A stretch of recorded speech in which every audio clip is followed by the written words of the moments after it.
Yeah, hello my students.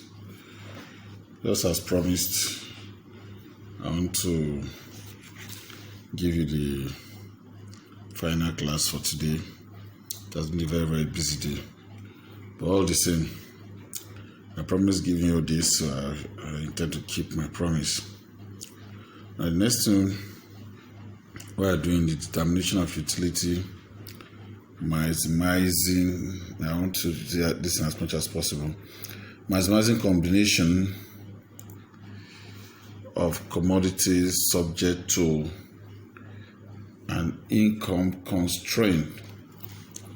So you have seen that. So started by saying let P1, P2, dash P and B the price of the respective commodities X1, S2, dash Sn, and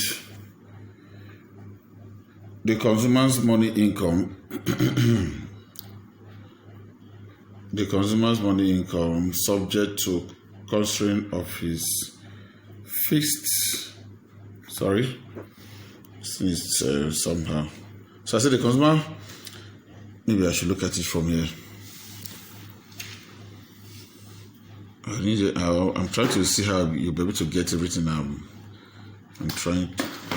put you through. Okay. I think my wife has said by bringing the light closer to me.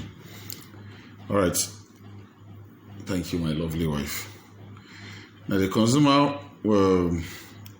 wishes to maximize his total utility function subject to constraint of his fixed income.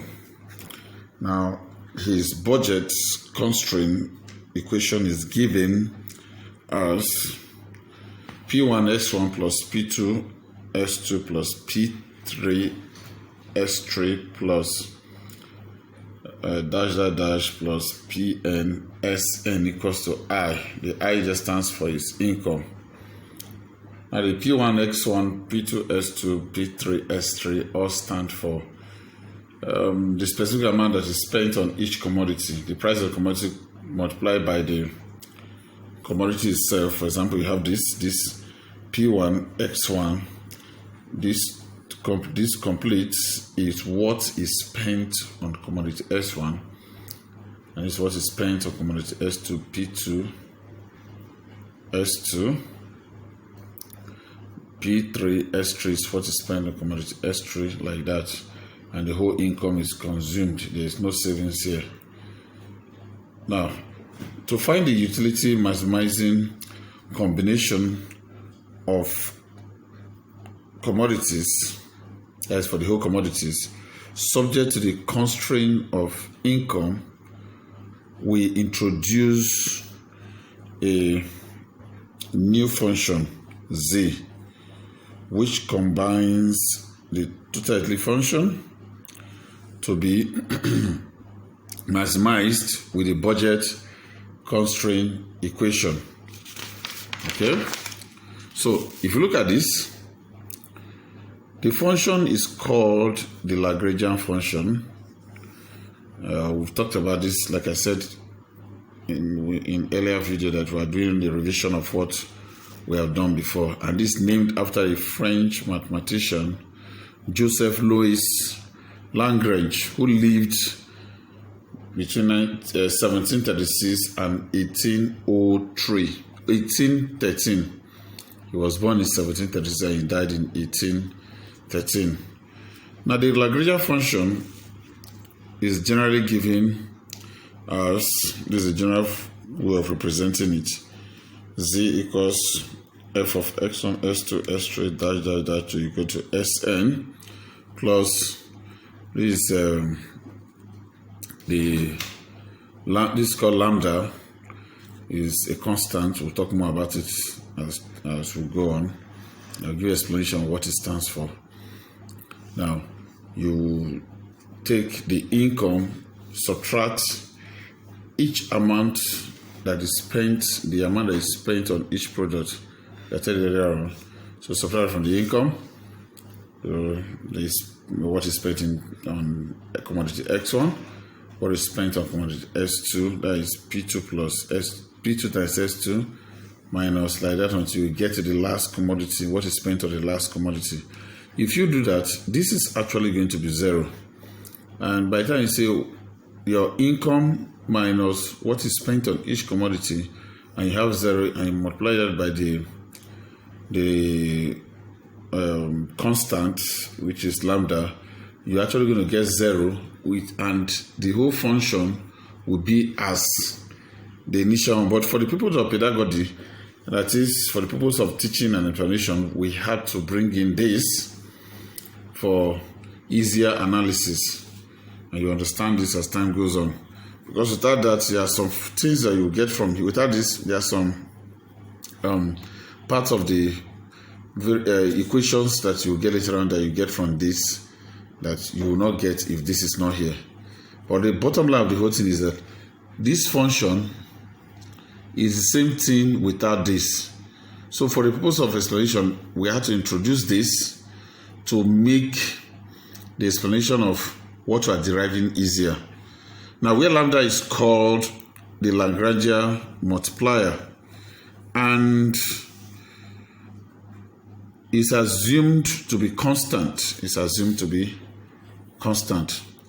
The next thing we'll do is that we proceed by finding the partial derivatives of z with respect to each commodity, and then equate, what we'll do next is to equate them to 0 to establish the first order derivative condition, the first order condition, that is first order derivative, that is first order condition FOC for constrained utility maximization. That's what we'll do next. So the next thing is to take that. So you take, by the time you take dz, the partial derivative of this dz dx, you have this. Later on I'll show you that this is the marginal utility of commodity x minus the lambda, that is the constant, the Lagrangian multiplier, the constant, times the p, because by the time you look here, when you differentiate this, which total utility, all the others here, you differentiate this, is total utility, like I said earlier on. Now all the others here will be 0. With the derivative of this one with respect to x1 will be 0. This one, there's no x1, it will be 0. If that will be 0 except this one. So if you differentiate this with respect to x1, what remains is minus p1. And when you have minus p1 here, you use it to multiply the Lagrangian multiplier. That's what you have, you equate it to 0. It's ditto for the same things here. The same thing goes for, by the time you take derivative of this with respect to x1, you have the marginal utility of commodity, commodity x1, which is dtu dx1 minus what you have here, lambda p2. Every other thing, like I said here, this will be 0, 0, 0. What you have left here will be what? Minus p2 multiplied by the Lagrangian multiplier. You have this, or have equated to 0. So it's something that goes on here until you get to the nth commodity. You have the same thing here. So the final thing you do is to differentiate the function with respect to lambda. And when you do that, the whole of this will be 0. All this here will be 0. And by the time you differentiate with respect to lambda, lambda will disappear because lambda is same as lambda raised to power 1. So by the time you differentiate with respect to lambda, what will remain here, what will remain is this, which is what we have right here. I hope you can see that. So what we have here, we have them as equation 3. First is equation 3. Earlier one that we did, earlier one that I dropped here with you from the equation, you have the the budget constraint we named it as equation 1. I think, yes, I will name it as equation. This is a budget constraint. It's equation 1. Then we have all the star ones here. We have equation. Okay, we have equation 2 as the